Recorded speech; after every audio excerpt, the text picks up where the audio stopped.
आजकल ट्रेंड में काफ़ी ज़्यादा हम देख सकते हैं कि जिनको ब्रेसेस नहीं लगाना है, जी। जैसे कि फॉर एग्जांपल एक कमर्शियल है जहाँ पर ये स्टेटमेंट दिया जाता है कि कई सारे सेलिब्रिटीज़ भी जी। जिनके दांत मिसलाइंड है या क्राउडेड है, जी। तो उस यूजुअली एक्टर्स ये सजेस्ट करते हैं कि अपार्ट फ्रॉम ब्रेसेस इनविजिलाइनर्स हम यूज़ करते हैं। जी। तो इनविजिलाइनर्स एंड साथ ही साथ ब्रेसेस क्या जी। दोनों अलग तरीके से काम करते हैं या दोनों का फंक्शन ऑफ ट्रीटमेंट एक ही है? उस बारे में आप हमें ये बताइए। बहुत अच्छा क्वेश्चन है।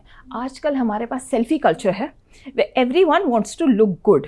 आजकल के दौर में पहले से ज़्यादा आपकी फोकस कंप्लीट स्माइल पे है, where in everyone wants perfection.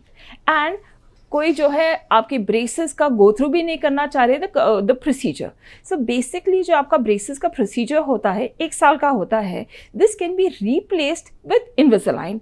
इनविजिलाइन is a very good alternative to braces. Invisalign के काफ़ी फ़ायदे हैं। फर्स्ट चीज़ ये है कि इट इज़ वेरी हाइजीनिक।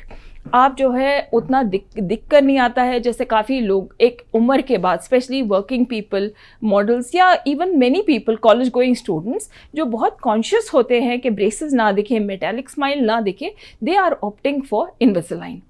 ये एक जल्दी हो जाएगा treatment and at the same time it is absolutely painless and very hygienic and very easy to use. तो उसके जो आपके फ़ायदे हैं are the same. Of course the cost factor is a big factor कि इनविजिलाइन थोड़ा आपके braces से ज़्यादा एक्सपेंसिव रहेगा, बट काफ़ी फ़ायदे हैं। ऑफ कोर्स उसके भी लिमिटेशंस होंगे, I am being honest with you.